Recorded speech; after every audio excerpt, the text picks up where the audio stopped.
سلام سلام شيرات، ان شاء الله كامل تكونوا بخير وعلى خير. وصفة اليوم شخشوخة مسيلية حارة وبنينة ما شاء الله. اذا كنتم من عشاق الشخشوخة تبعوا معايا لا فيديو حتى للاخر باش تشوفوا طريقة تحضير الشخشوخة ونشارك معكم هذا لا فيديو. نبداو على بركة الله. بسم الله الرحمن الرحيم. عندي شخشوخة فتات كما راكم تشوفوا، كما راكم تشوفوا في الصورة. عندي مرصوات حبيت نديرها باللحم بالدجاج بالدن. عندي طوماط رابي، عندي بصله، زوج حبات بصله شوفوا مقطعه هكا. عندي هذو جواوات الحار، هي الشخشوخه تحب الحار. عندي سنينه ثوم تحب البصله والثوم والحار. نروحو في لاكوكوط تاعنا نحط مرصوات اللحم تاوعنا كما راكم تشوفوا، ونضيف عليهم شويه زيت باه نقلوهم، نحطهم فوق النار يتقلاو، ونزيدو هذيك البصله.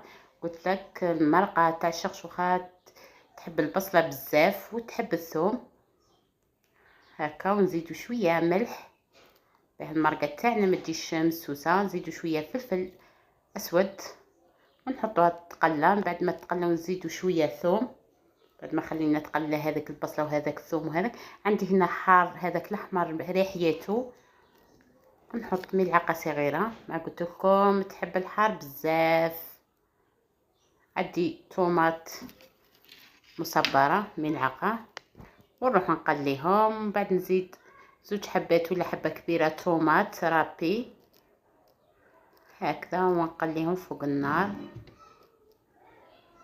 بعد نزيد عندي الحار هذاك مقطعاته مرصوات كما كنتم تشوفوا، نحطوهم فوق المرقه هذيك ونقلي ونمرق.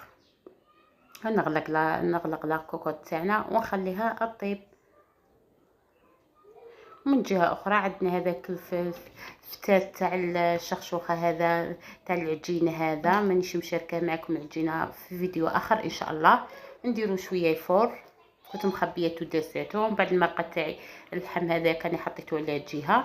نقبض هذاك الفتات هذاك نديرو في المرقه ونخليها تكتك بيان في المرقه هذه فوق النار، ونقدمها في صحن تقديم كما راكم تشوفوا. زينتها بالبصله والفلفل الحار. شوفوا كيف جات الشخشوخه تاعنا ما شاء الله بنينه بزاف بزاف بزاف يا البنات. تبعوا وصفه تاعي سهله، التزيين اختياري، زيني كما حبيتي.